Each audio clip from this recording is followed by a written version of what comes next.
people to come together to seek each other out.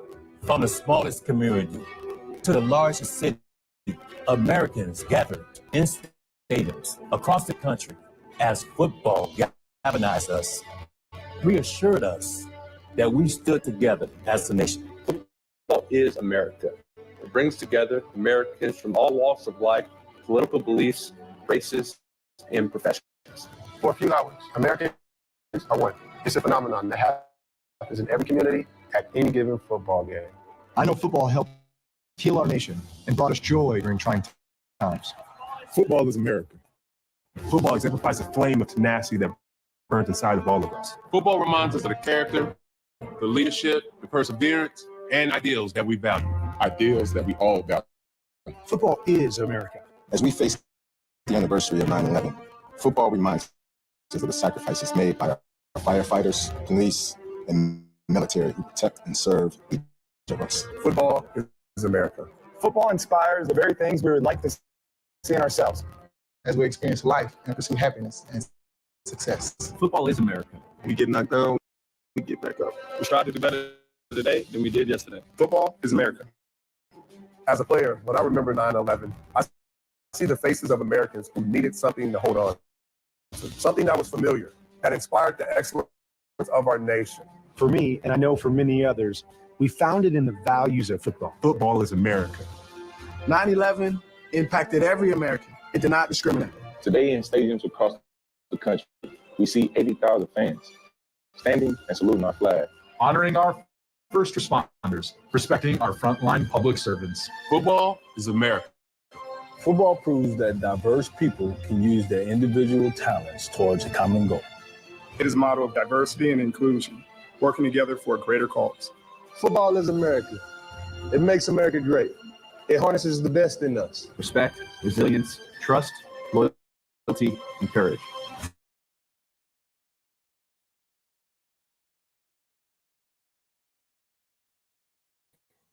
Wow. I had to start the show off today with that introduction. That's one of my favorite tributes to 9/11 that the NFL put together about 8-9 years ago. And some of the players that we were able to, watch over the last few years were a big part of that video. Julian Edelman, Jason Witten, Willie McGinnis, and many, many more. Anquan Bolden. Those guys put that video together. Von Miller, then of the Denver Broncos. And it's one that chokes me up on this day, 9/11, 2024, 9/11, 2001, each year that passes since one of the darkest days in our nation's history. I am further reminded each year of that day. That one will always be in my memory, and one that will be in the memories of all the families that lost their fathers, mothers, aunts, uncles, sisters, brothers, grandmas, grandpas, in that unspeakable tragedy. So my thoughts and prayers are with all the families out there that lost someone 23 years ago, and one of the darkest days, in my opinion, the darkest day in our nation's history. So with that being said, felt like it was only right to start the show off that way. And with that being said, let's talk about some football, because at the end of the day, football, as the video said, is America. You get knocked down in football, you get back up, and that's just what we did after 9/11. I saw more patriotism, more flags flying proudly on front porches than I had ever seen prior, and that's something that I always like to see. So, of course, this is the Thomas Takes Sports Podcast. You guys are tuning in live Wednesday night at 8.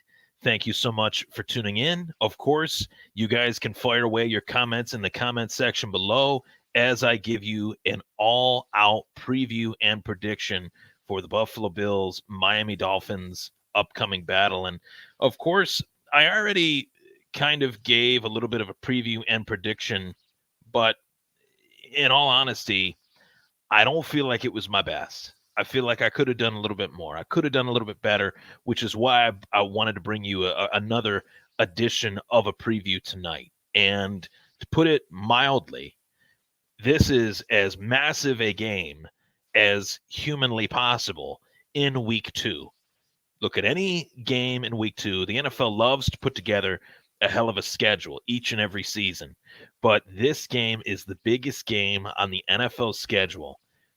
But it's the biggest game, I think, in Thursday night football this season to date. And yes, the season's only 2 weeks, but I think it could potentially be the biggest Thursday night football game of the season as the season progresses, as the winner of this game trudges forward, as the loser of this game trudges forward. It could be one that has major implications, I guess I could say, in this AFC East, you name it. So the show sponsor is 26shirts.com for all of your Buffalo Bills needs, Buffalo Sabres, Buffalo apparel needs. Go to 26shirts.com. You'll be able to find a great item or two on that site. First things first, got to mention the fact that this week 2 preview is brought to you by 26 Shirts. They do great work for the community, and they obviously love Buffalo, and don't we all, right? So definitely give them a look, give them a shout, give them a holler, and I know you guys will definitely enjoy finding a great apparel item at 26shirts.com. So, of course, as I mentioned, this is the Bills versus Dolphins week 2 preview. And I think what makes this game so special is that the rivalry is back. The Finns and the Bills, squish the fish, all of the verbiage that Bills Mafia uses to celebrate this game, to be together as a rivalry, whether you're on the Bills side, whether you're on the Dolphins side.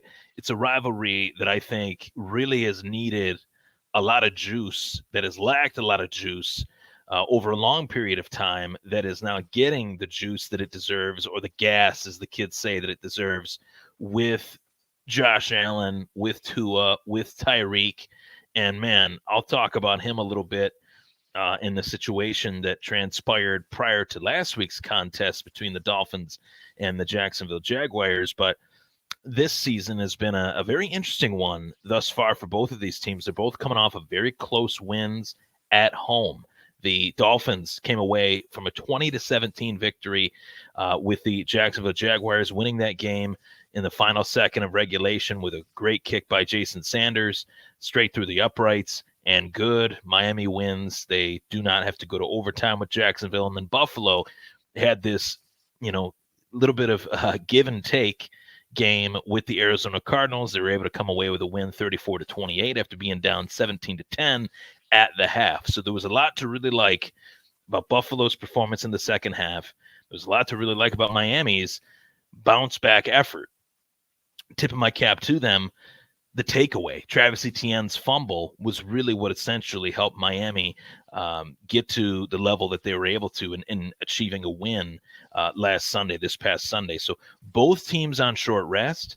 Both teams are going through a little bit of an identity crisis on offense, where Devin Achane, he could be out. Raheem Mostert, he was ruled out already. So both teams, Dolphins with the run game, Buffalo offensively, a little bit of an identity crisis, dare I say.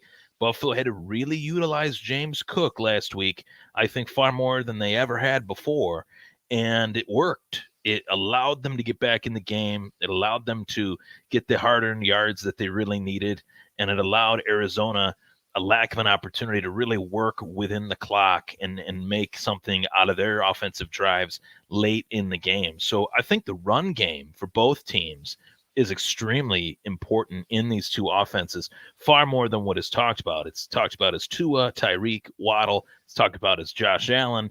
Used to be Stephon Diggs, but now it's Josh Allen, Dalton Kincaid, Keon Coleman, who I saw a lot of really good things from in his rookie debut. 4 catches, 51 yards, leading receiver, I might add, on the Buffalo Bills stat sheet for his rookie debut, which is a great feather in his cap. But when I look at this game, I see a lot of different variables, and the variable that just echoes in my head whenever I look at the matchup between the Finns and Bills is the Finns wideouts. The Finns wideouts versus Buffalo's secondary.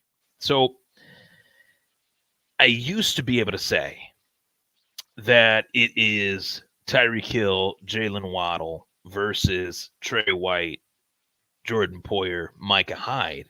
But now it's now it's Tyreek Hill, pardon me. It's Tyreek Hill, Jalen Waddle, and it's not Jordan Poyer. It's not Micah Hyde.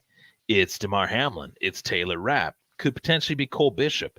Could see some Cole Bishop in his rookie debut this upcoming week. But that matters. Rasul Douglas, Christian Benford, those guys really matter in this matchup between the Dolphins and the Bills. Because as I mentioned, Miami's run game is banged up. Raheem Mostert is out. Devin Achane, game time decision per reports that were listed today. If, in fact, both of those running backs are out, Jalen Wright, a rookie, will get the nod at the starting running back position. Hold your breath, fantasy football owners of Jalen Wright could be in for a big day, at least carries-wise, opportunity-wise. Will those opportunities lead to the yardage that you're hoping for? Will those opportunities lead to the touchdown that you're hoping for? I don't know, but I hope not. But at the very least, rookie watch, it's always fun to throw the fantasy football wrinkle in there. But nevertheless, that's the matchup.